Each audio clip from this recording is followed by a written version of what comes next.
చేసావో నా మనసు నీదైపోయింది, ఏదేమైనా నిన్ను వదిలి రానని అంటుంది.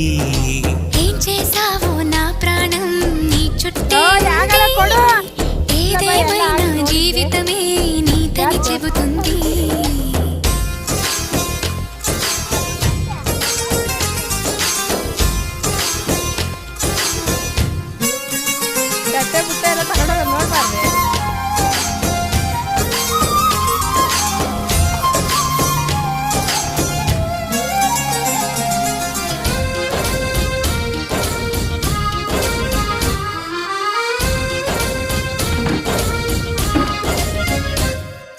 పాపాయల్లే నా ముందు కుదురుగా కూర్చుంటే